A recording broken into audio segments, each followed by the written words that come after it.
Hello दोस्तों, आप देख रहे हैं यार मैं कोडर चैनल। और आज हम लोग इस वीडियो में देखेंगे कि क्लास बेस्ड कंपोनेंट में हम लोग प्रॉप्स किस तरीके से यूज करते हैं या किस तरीके से अपने प्रॉप्स बोले तो प्रॉपर्टी को इनहेरिट करा सकते हैं अपने सारे कंपोनेंट में। इवन बात करें तो आपका जैसे इंडेक्स को हटा दें यहाँ से, होम डॉट जेएस में, स्टूडेंट में, और जो हमारा रिएक्ट होता है ये वन वे कह सकते हैं,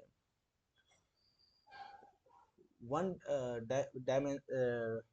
सॉरी, आपका पेरेंट्स टू, हाँ अभी बात करते हैं। पेरेंट्स टू चाइल्ड तो ट्रांसफर होता है प्रॉप्स, लेकिन प्रॉप्स जो है चाइल्ड टू पेरेंट्स नहीं होता है। जैसे हम लोग फंक्शन में क्लोजर पढ़े हैं, क्लोजर में क्या होता था, अगर आपको बेसिक आइडिया होगा जावास्क्रिप्ट का, तो वहाँ पे भी सेम प्रिंसिपल होती थी। प्रिंसिपल की बात करें तो क्लोजर में कि एक फंक्शन से, पेरेंट फंक्शन के या ग्लोबल फंक्शन के जो भी वैल्यू हैं वो हमारा चाइल्ड फंक्शन, चाइल्ड कंपोनेंट तो यूज कर लेता है। सॉरी, चाइल्ड जो हमारा मेथड होता है वो यूज कर लेता है, लेकिन जो चाइल्ड फंक्शन होता है उसका जो भी प्रॉपर्टीज होता है वो हमारा ग्लोबल या पेरेंट जो फंक्शन है वो उसको यूज नहीं कर सकता है। ये हमारा क्लोजर में आपने पढ़ा है। उसी तरीके की कॉन्सेप्ट हमारे रिएक्ट में भी होते हैं। जब हम कंपोनेंट की प्रॉपर्टी या प्रॉप्स को इनहेरिट कराते हैं throughout our depth component, तो वहाँ पे कोई भी पेरेंट्स कंपोनेंट का जो भी डेटा है उसको तो इनहेरिट कर लेगा, लेकिन जो चाइल्ड कंपोनेंट का प्रॉपर्टी है वो हमारा पेरेंट्स कंपोनेंट नहीं यूज कर सकता। जैसे यहाँ पे हम बात करें तो हमारा जो ऐप डॉट जेएस है ये पेरेंट्स कंपोनेंट है किसका, होम डॉट जेएस का, और स्टूडेंट डॉट जेएस, और जो ये सॉरी, होम, स्टूडेंट और थीम बटन और यूजर, ये सारे जो कंपोनेंट है ये चाइल्ड कंपोनेंट है हमारे ऐप कंपोनेंट के। ऐसे आप सिंपल समझिए। तो यहाँ पे जैसे हमें कोई प्रॉप्स डालना है, जैसे होम हमें डालना है कि होम पे कोई प्रॉप्स डालना है, तो सपोज जैसे होम नेम कर दिए प्रॉप्स डालने के लिए, और यहाँ पे प्रॉप्स में क्या लिखे, ईयर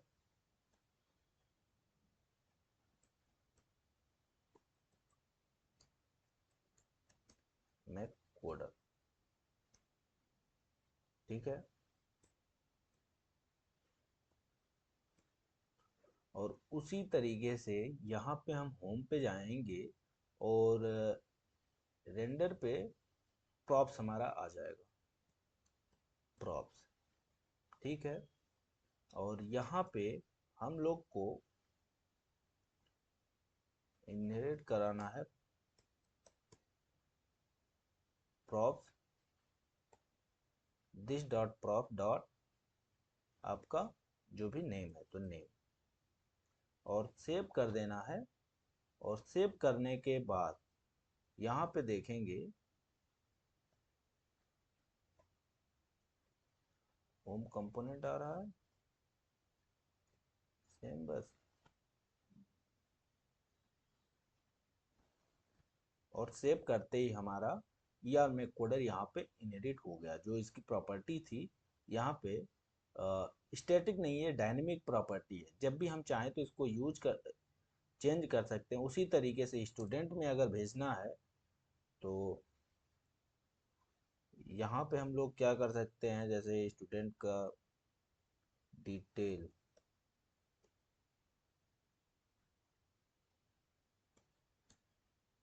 डिटेल्स, और यहाँ पे हम लोग डिटेल्स में क्या ले सकते हैं, नेम,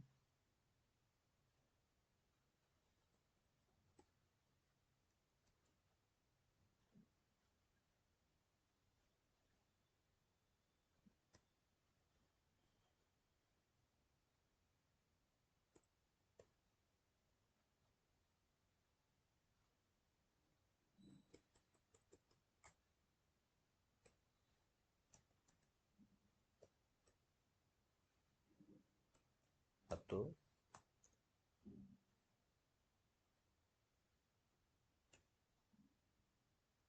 एज, 24। ठीक है। उसी तरीके से बटन में हम लोग कुछ भी ले सकते हैं, जैसे बटन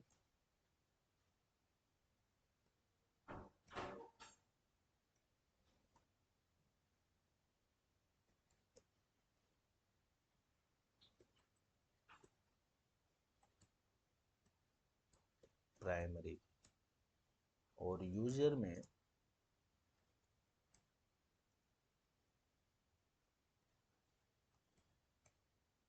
हम लोग यूजर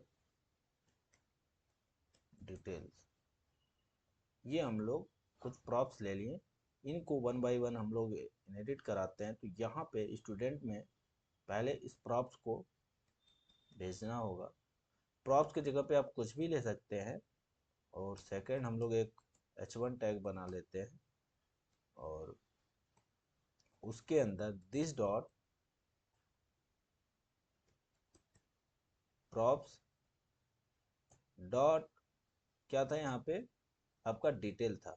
तो कॉपी करो detail, copy and paste dot name, and B R second line में हमारा क्या रहेगा,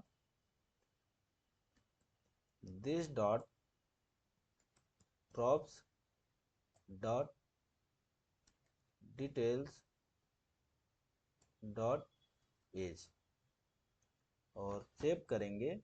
तो आप यहाँ पे देखोगे तो ये आपको यहाँ पे अतुल और 24 आ गया। अगर मैं यहाँ पे डिटेल में देखूँ, और नेम चेंज भी कर दूंगा अभी के लिए, अभी रहने दो इसको। और थर्ड वन मैं बटन में आता हूँ, और यहाँ पे भी प्रॉप्स को मैं एडिट कराता हूँ। और प्रॉप्स को कराने के बाद यहीं पे हम लोग इसको ले सकते हैं। तो दिस डॉट प्रॉप्स डॉट, हमने ऐप में प्रॉपर्टी क्या दिया है, बटन। तो कॉपी करते हैं बटन को, और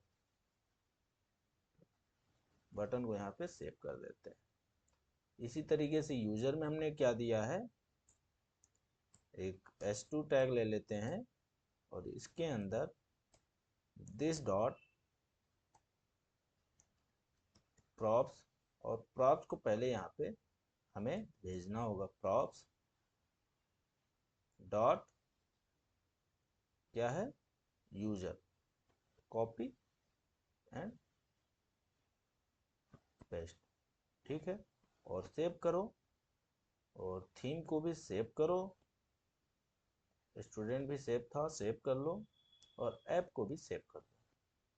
तो यहाँ पे हम लोग आएंगे और चेक करेंगे, तो हमारा जो यूजर डिटेल यूजर कंपोनेंट में आ गया, और थीम बटन में प्राइमरी आ गया, और अतुल त्रिपाठी, इसको हम लोग अब ये हार्ड कोडेड नहीं है, हमारा डायनेमिकली हो गया। जैसे ही हम लोग यहाँ से इसके वैल्यू को चेंज करते हैं, होम जैसे बोलते हैं यहाँ पे,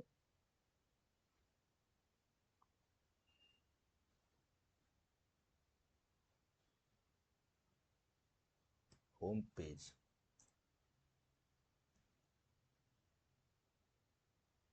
होम पेज की जगह पे हम लोग सिंपल यहाँ पे नेव बार यूज करते हैं, नेव बार। और यहाँ पे अतुल त्रिपाठी कर लेते हैं, और एज भी चाहो तो आप चेंज कर सकते हो, 26 कर लो, सेव कर लो। और यहाँ पे आपको कंपोनेंट में नहीं जाना पड़ा, केवल जो हमारा पेरेंट्स कंपोनेंट है वहां से हमने प्रॉपर्टी चेंज किया, तो चाइल्ड कंपोनेंट की प्रॉपर्टी ऑटोमेटिकली चेंज हो गया। जैसे यहाँ पे देखो नेब बार आ गया, अतुल त्रिपाठी आ गया, और 24 की जगह 26 आ गया। तो देख रहे हो आप कितना इजी है। आई होप कि आपको ये चीज़ें समझ में आ रही होंगी। और आपको बेसिकली जो ध्यान देना है, आप अगर फंक्शनल कंपोनेंट में देखे होंगे तो वहां पे भी प्रॉप्स ही लेते थे, लेकिन वहां पे प्रॉप्स डॉट जो भी हमारा नेम होता था, या जो भी वेरिएबल हमारा आ रहा होगा पास होता है, उसको हम लोग यूज कर लेते। लेकिन कंपोनेंट में क्लास बेस्ड कंपोनेंट में दिस का मेनली यूज होता है। दिस हमारा केयरिंग होता है, कैरियर की तरह यूज होता है, हमारी प्रॉपर्टी हमारी वैल्यूज को कैरी करके लाने का काम करता है। दैट्स इट, ऐसे ही समझो। ये ग्लोबल ऑब्जेक्ट होता है जो कि हमारे जो भी वेरिएबल हैं, जो भी फंक्शन है, उनको वो एज ए कैरियर हमारा यूज होता है, डिफरेंस को कंसीडर करता है। Thank you to all my viewers, best wishes to you.